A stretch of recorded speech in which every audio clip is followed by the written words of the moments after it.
오늘 하나님의 말씀은 고린도전서 1장 30절 말씀 보겠습니다.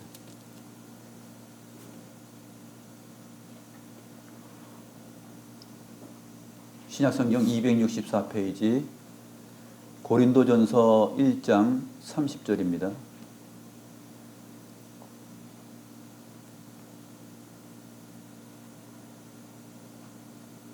제가 하나님의 말씀을 받들어 읽겠습니다.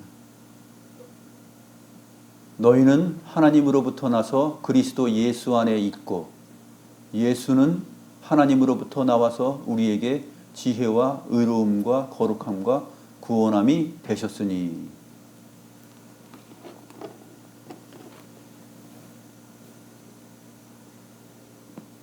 지난 시간에 이어서 우리가 계속해서 마치 벽돌을 한 장 한 장 이렇게 놓듯이 계속해서 신앙의 기초 공사를 해나가고 있습니다. 하이델베르크 요리문답의 그 특성 중에 하나가 장점이죠. 한 단계 한 단계씩 앞의 내용과 이어지면서 계속해서 우리로 하여금 생각하게 만들고 고민하게 만들고 답을 찾게 하는 그러한 과정으로 쭉 진행을 하고 있습니다. 그래서 집을 지을 때에는 어떻게 짓습니까? 집을 지을 때 기초 공사를 해야 되죠. 집을 지을 때 시간이 걸리더라도 기초 공사를 하나씩 이렇게 잘 해야 됩니다. 그래야지만이 튼튼한 집을 지을 수가 있죠. 안전한 생활을 할 수가 있습니다. 기초 공사를 허술하게 하고 어느 부분을 생략하고 진행한다거나 하게 되면 나중에 큰 위험이 도래합니다.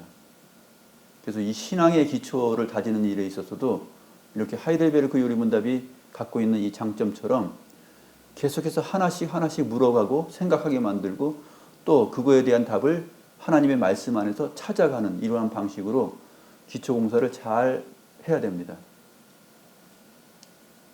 그래서 오늘도 16문부터 19문까지 우리가 살펴보는데 거기에 대한 강설의 말씀은 고린도전서 1장 30절로 정하였습니다. 고린도전서 1장 30절의 내용은 고린도전서 1장에 있는 전체적인 분위기를 생각했을 때 우리가 이 말이 무슨 말인지 알 수가 있어요. 십자가의 도에 대한 얘기를 사도 바울이 고린도 교회에게 하면서 우리는 사실 하나님 앞에서 은혜를 듬뿍 받은 자들인데 자랑할 것이 없다. 우리가 자랑할 게 뭐 있냐? 우리가 육신으로 따져보면 우리가 나은 게 뭐가 있냐? 너희의 부르심을 보라. 육체를 따라서는 지혜로운 자가 많지 않고 또 능한 자가 많지 않으며 문벌 좋은 자가 많지 않다. 이렇게 설명하고 있습니다. 그렇죠. 우리 자신을 돌아보면 우리가 무슨 학벌이 좋습니까? 아니면 가문이 좋습니까? 또 몸이 건강합니까? 소위 말해서 세상의 엘리트 교육을 받거나 그러한 돈 많은 사람들이 자녀들이 그 양육받듯이 그러한 양육을 받으면서 고급지게 살아온 사람들이 아니거든요. 우리를 봤을 때 육신을 따라서는 그렇습니다. 그런데 하나님께서는 어떻다고요? 하나님께서는 세상에 미련한 것들을 택하사 지혜 있는 자들을 부끄럽게 하시고 세상에 약한 것들을 택하사 강한 자들을 부끄럽게 하신다 그랬습니다. 또 세상에 천한 것들과 멸시받는 것들과 없는 것들을 택하사 있는 것들을 폐하러 하신다. 이것이 바로 하나님의 지혜고 하나님의 능력이다 그랬습니다. 그 하나님의 지혜와 능력이 어디서 결정적으로 절정을 이루냐면 십자가의 도, 예수 그리스도의 죽으심과 부활을 통한 구속사건, 우리의 중보자 되심, 우리의 구원자 되심, 하나님이시며 동시에 사람이신 그 주께서 우리에게 하나님의 능력과 지혜를 이렇게 보여주셨다.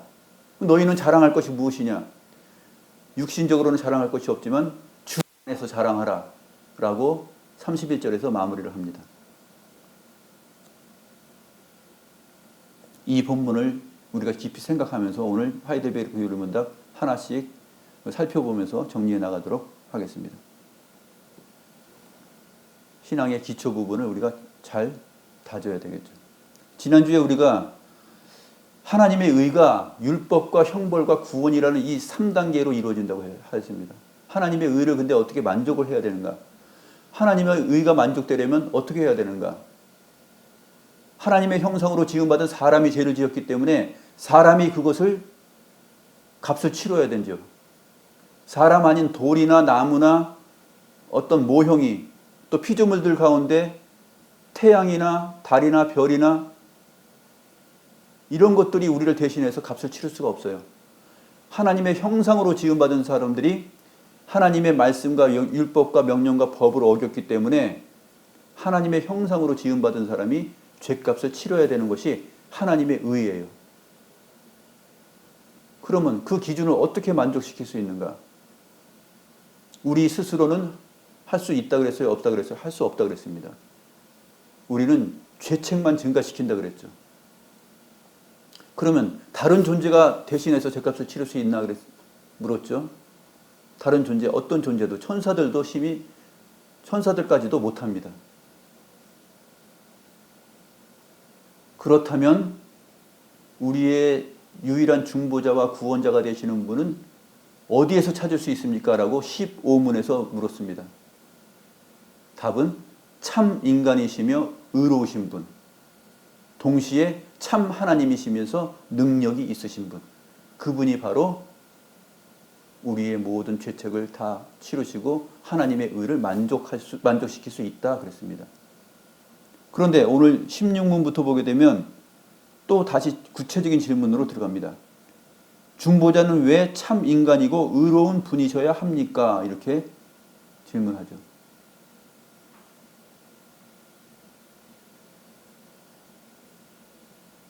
(16문) 한번 우리 같이 한번 읽어볼까요? 중보자는 왜 참 인간이고 의로운 분이셔야 합니까? 하나님의 의는 죄 지은 인간이 죄값 치르기를 요구하나 누구든지 죄인인 사람으로서는 다른 사람을 위해 값을 치를 수 없기 때문입니다. 네, 그렇죠. 그래서 죄 지은 사람이 내가 한번 치러보겠어 하고 누군가가 용감하게 나선다고 되는 일이 아니에요. 그런 어떤 의협심, 희생정신을 가지고 나서서 내가 그러면 죄값을 치러볼게, 나설 수 있는 사람이 없는 것입니다. 참 인간이면서 의로우신 분이라고 그랬어요. 그것이 조건이에요. 그 조건이 바로 하나님의 의에 대한 만족을 이룹니다. 그렇다면 하나님의 형상으로 지음받은 사람이면서 아담에게서 나지 않은 사람이어야 돼요. 왜냐하면 아담에게서 난 사람들은 모두가 다, 아담 이후에 태어난 사람들은 다 아담과 같은 죄를 범하였다라고 로마서에서 말하고 있죠.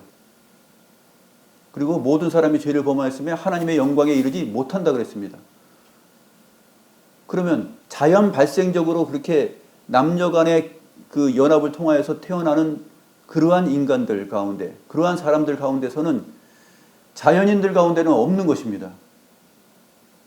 그런데 하나님의 의를 만족시키는 이 조건은 하나님의 형상으로 지음받은 사람이어야만 돼요.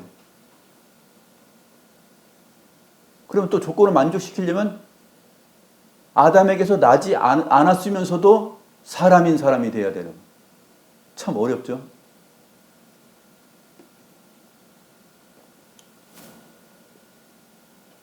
사람이지만 아담에게 속하지 않은 사람, 그러면서도 동시에 하나님의 형상인 사람, 그 존재에 대해서 아담과 하와의 범죄 이후에 창세기 3장 15절에서 여자의 후손에 대한 약속을 하나님께서 친히 하셨습니다.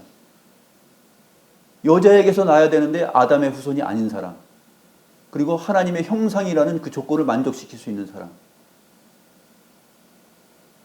그런 존재여야 돼요. 그런 사람이어야 돼요. 참 인간이면서 의로우신 분. 그래서 창세기 3장 15절 이후에 이사야서 7장 14절에 보게 되면, 지난 시간에 우리가 살펴봤지만 처녀가 아들을 낳으리니 그 이름을 임마누엘이라 하리라. 하나님이 우리와 함께 하신다는, 우리를 구원하신다는 그 메시지가 이사야 선지자를 통하여서 울려 퍼졌던 것이죠. 그리고 계속해서 선지서들을 통하여서 한 번씩 여러 번씩 이렇게 나오다가 마지막에 마태복음에 가서 마리아에게서 그리스도라 칭하는 구주가 나십니다. 그래서 자연의 방식이 아니라 독특한 방식으로 나야지만이 아담에게 속하지 않는데, 마리아에게서 예수님께서 나실 때 어떻게 나셨습니까? 자연 방식으로 출생하지 않았었어요. 성령으로 잉태됐다라고 말합니다. 요셉이 고민하니까 내 아내 데려오기를 무서워 두려워하지 말라. 저에게 잉태된 것은 성령으로 잉태된 것이다. 그렇게 천사가 말을 하였죠.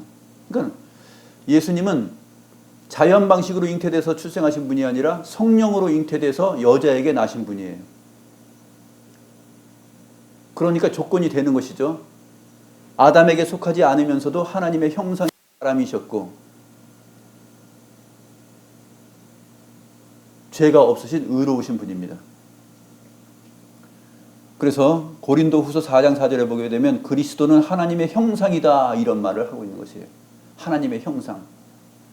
모든 사람, 첫사람 아담과 하와를 지을 때 어떻게 지었습니까? 하나님의 형상으로 지음받았죠. 그 조건을 만족시키는 것입니다. 그리스도는 하나님의 형상이라. 또 디모데전서 2장 5절에 보게 되면 하나님은 한 분이시요 또 하나님과 사람 사이에 중보자도 한 분이시니 곧 사람이신 그리스도 예수라. 곧 사람이신 그리스도 예수라. 그래서 이 조건들을 만족시키는 사람이 등장하게 되는데 그분이 바로 우리 주 예수 그리스도다라는 것입니다.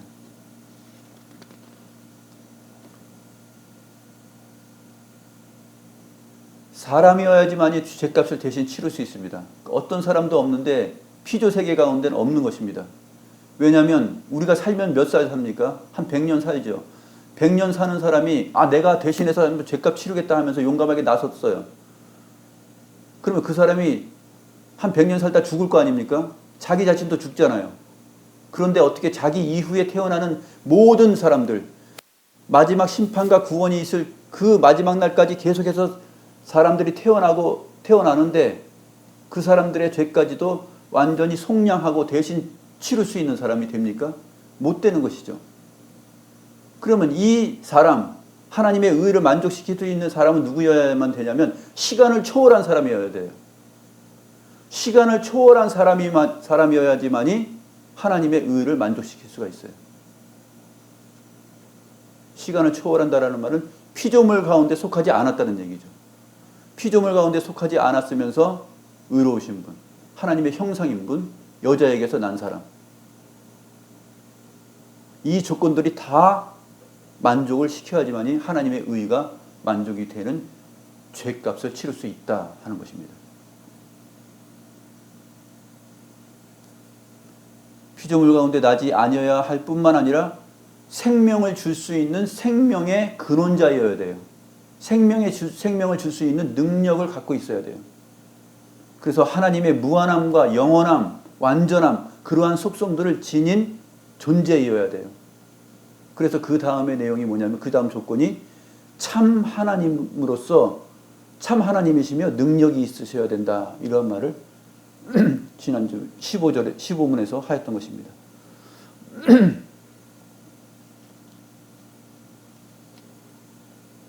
17문 한번 우리가 문답하고 살펴보도록 하겠습니다.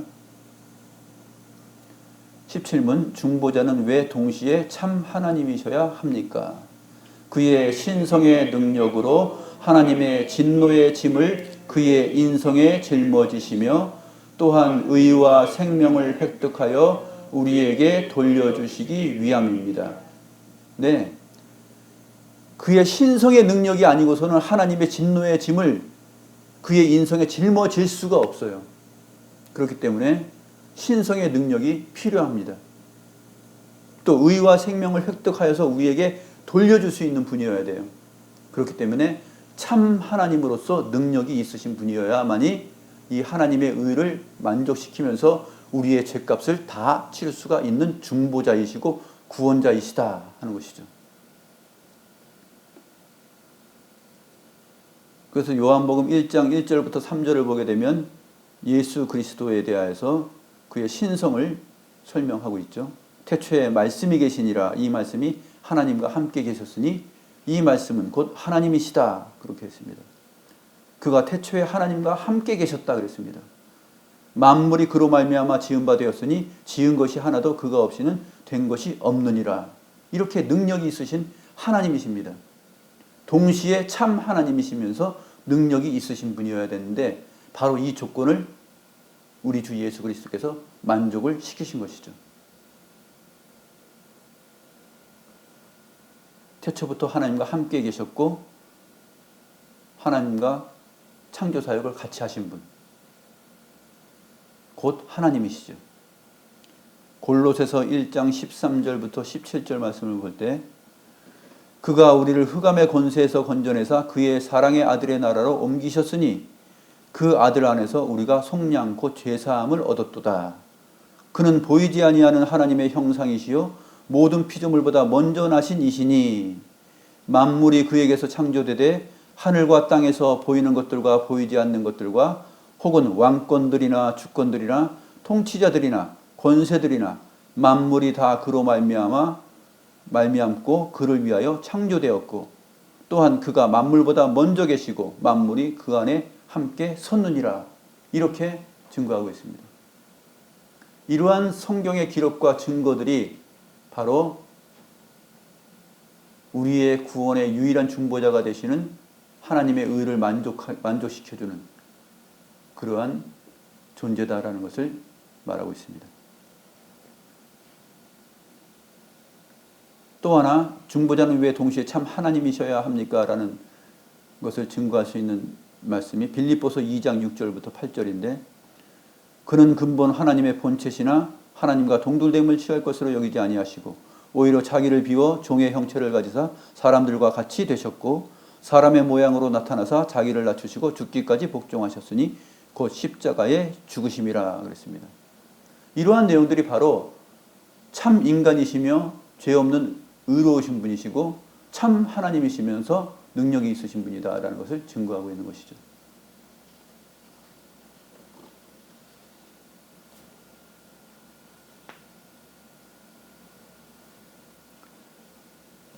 그래서 우리의 구속을 이루시고 우리의 유일한 중보자가 되시는 그 예수 그리스도에 대해서 이렇게 기초신앙을 잘 다져야지만이 우리에게 우리의 신앙과 믿음이 의미가 있어요. 또 자랑할 것이 있습니다. 우리가 무엇을 자랑할 수 있어요? 바로 이 예수 안에 우리가 있다는 것이죠. 너희는 하나님으로부터 나서 예수 안에 있고 라는 이 말이 바로 그 말입니다. 자랑할 것이 있는 것이죠. 세상 앞에서 우리가 주눅들고 우리는 자랑할 것이 없네. 문벌도 좋지 않고 집안도 좋지 않고 뭐 부유함도 뛰어나지도 않고 세상으로 보면 하찮고 그러한 우리를 택하셔서 하나님께서 우리로 하여금 예수 안에 거하게 하고 우리로 하여금 자랑하게 만드셨습니다. 사도 바울이 고린도 교회에게 1장에서 바로 이 내용을 설명하고 있어요.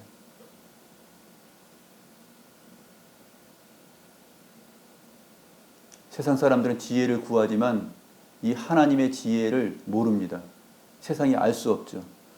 하나님의 지혜에 있어서는 이 세상이 자기 지혜로 하나님을 알지 못하므로 하나님께서 전도에 미련한 것으로 믿는 자들을 구원하시기를 기뻐하셨도다. 이러한 선포를 하는 것입니다. 그리스도께서 하나님의 지혜요, 그리스도께서 하나님의 능력이다. 그래서 우리는 누구냐? 우리는 하나님으로부터 나서 그리스도 안에 있는 자예요.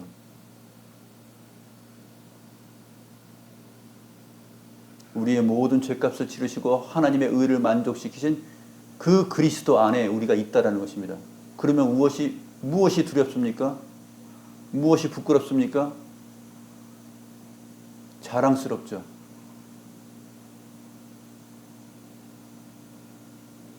기록된 바 자랑하는 자는 주 안에서 자랑하라 함과 같게 하려 함이라.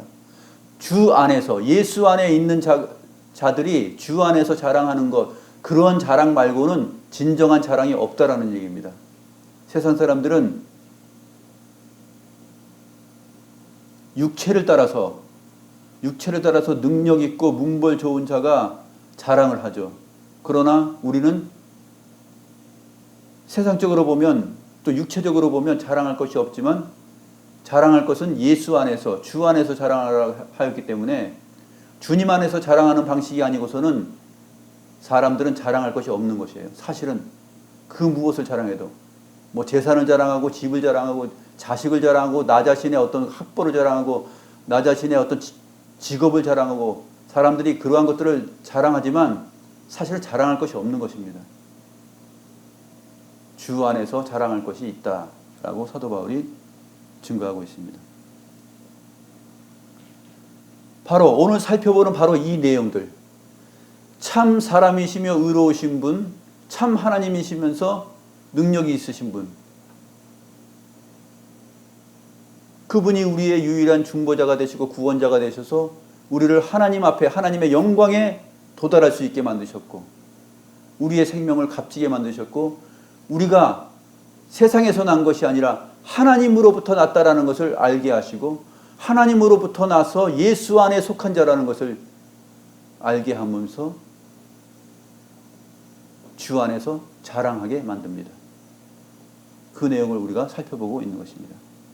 이것이 참된 위로죠.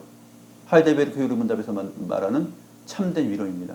살아서나 죽어서나 당신의 유일한 위로는 무엇인가?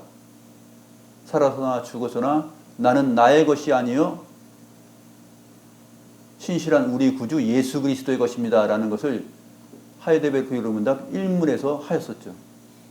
이것이 바로 계속 진행되는 것입니다.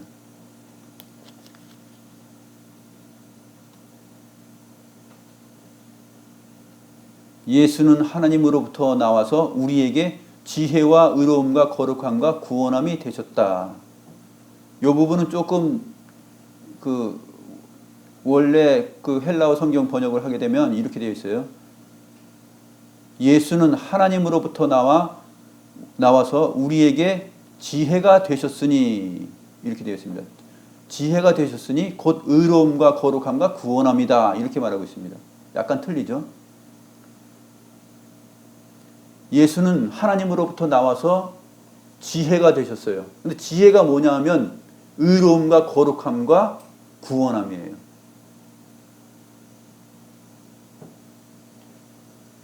예수께서 하나님으로부터 나와서 우리에게는 지혜가 되셨는데 그 지혜가 십자가의 도예요. 고린도전서 1장에서 말하는 십자가의 도. 그 십자가의 도가 우리에게 하나님의 지혜와 능력으로 나타났는데 그것을 인하여서 우리의 새 사람이 회복된 것이죠. 에베소서 4장 24절에서 말하고 있는 새 사람. 참된 의로움과 거룩함이잖아요. 그 지혜가 되셨으니 의로움과 거룩함과 구원함이 되셨다. 이렇게 설명하고 있는 것이에요.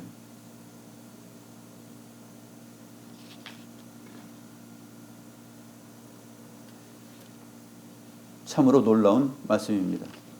이제 19문을 보고 마치도록 하겠습니다. 19문.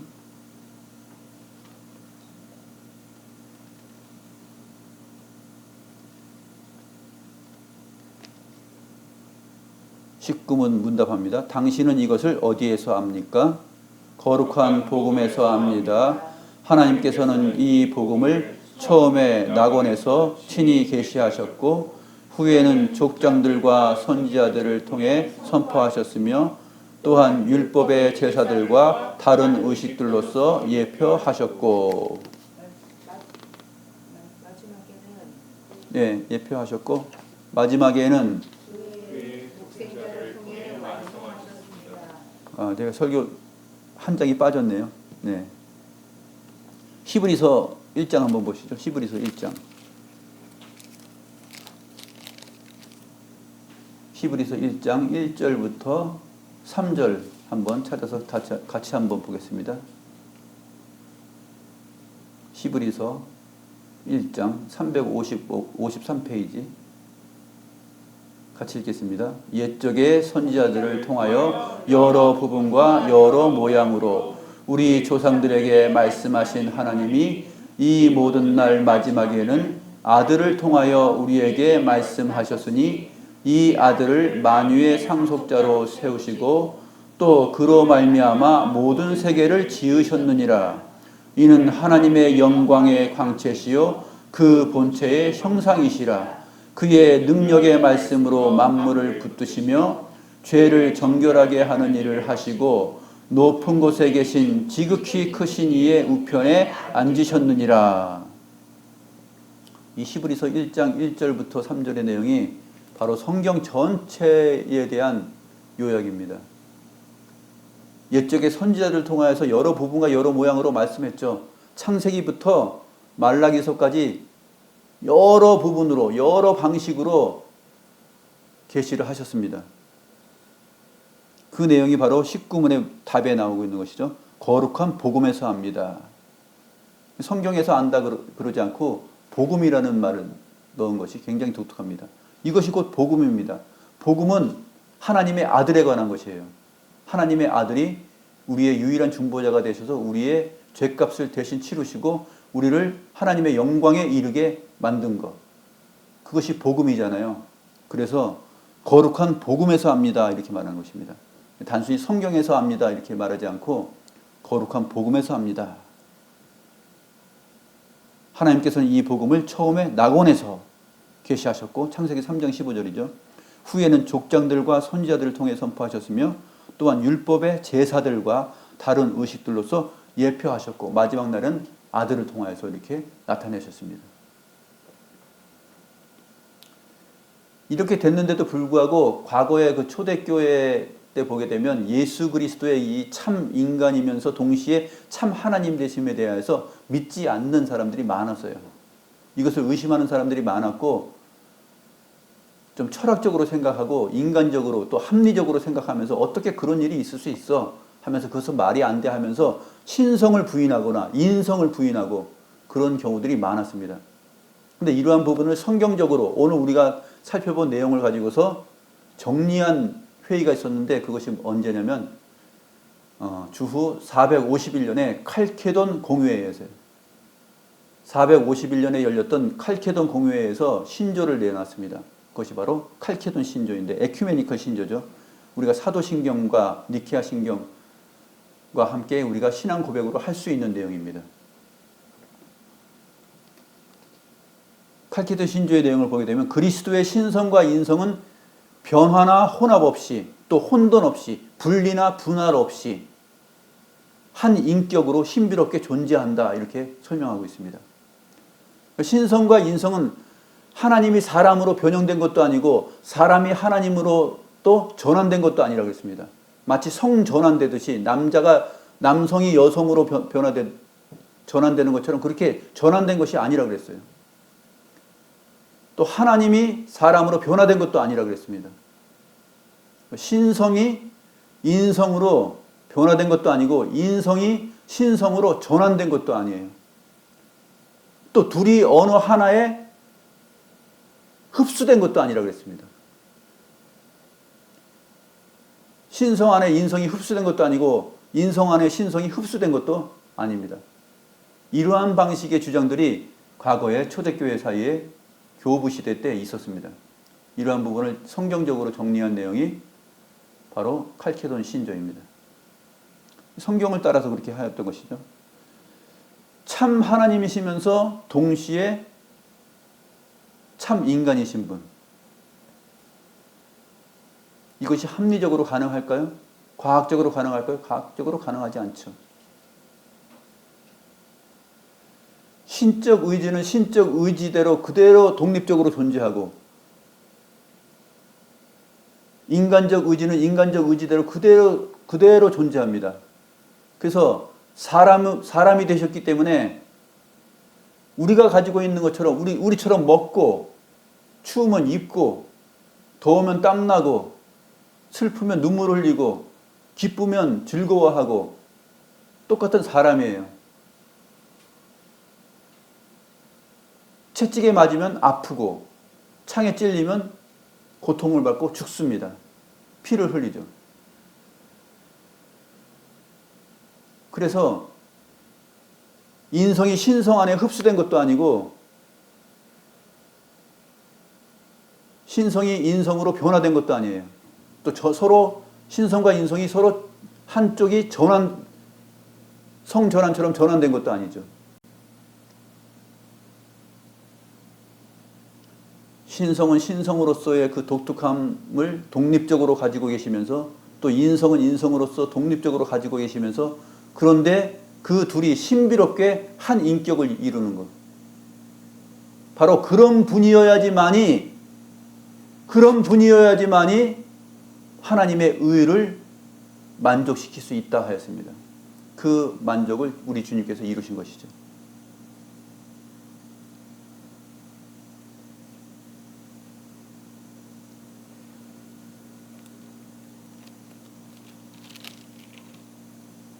우리의 자랑입니다. 오늘 본문으로 잡았던 고린도전서 1장 30절 말씀 다시 한번 함께 읽고 마치도록 하겠습니다. 고린도전서 1장 30절 같이 읽습니다. 너희는 하나님으로부터 나서 그리스도 예수 안에 있고 예수는 하나님으로부터 나와서 우리에게 지혜와 의로움과 거룩함과 구원함이 되셨으니 기록된 바 자랑하는 자는 주 안에서 자랑하라 함과 같게 하려 함이라. 기도하겠습니다.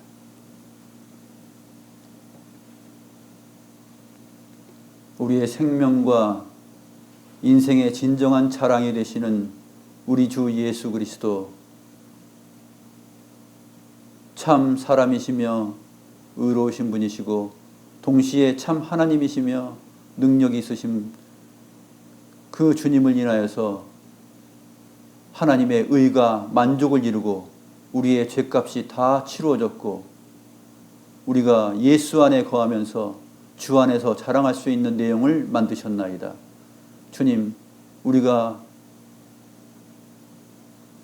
세상적으로 봤을 때는 문벌이 좋은 자도 아니고 능력이 많은 자도 아니고 부유한 자도 아니고 가진 것이 없고 세상으로 볼 때는 하찮아 보이고 연약하고 힘이 없고 나약하지만 하나님께서 세상에서 미련하다고 하는 저희들을 택하셔서 지혜롭다고 하는 자들을 부끄럽게 하시고 세상에서 약하다고 하는 저희들을 택하셔서 세상에 강한 자들을 부끄럽게 하셨나이다.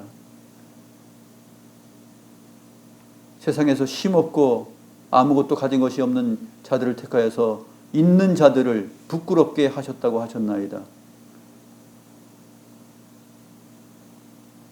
그 지혜와 그 하나님의 지혜와 능력이 바로 우리 주 예수 그리스도라는 사실을 배웁니다. 주님, 이 신앙의 든든한 기초 위에 저희들의 믿음의 집을 세워가게 하시고 세상의 어떤 환경에서도 흔들리지 않는 참된 믿음과 신앙을 가지고 우리의 자랑을 내세우며 넉넉히 세상을 이길 수 있는 그러한 모든 기독 신자로서 살아갈 수 있는 삶을 열어 주시옵소서. 어떠한 상황에서도 주눅들지 않고 어떠한 상황 속에서도 누구와 만나더라도 부끄러워하지 않으며 우리 주 예수 안에서 자랑하며 담대하게 생활할 수 있는 그러한 복된 인생 될 수 있도록 주여 인도하시고 힘을 더하여 주시옵소서. 감사함을 드리옵고 살아계신 우리 구주 예수 그리스도의 이름으로 기도드리옵나이다. 아멘.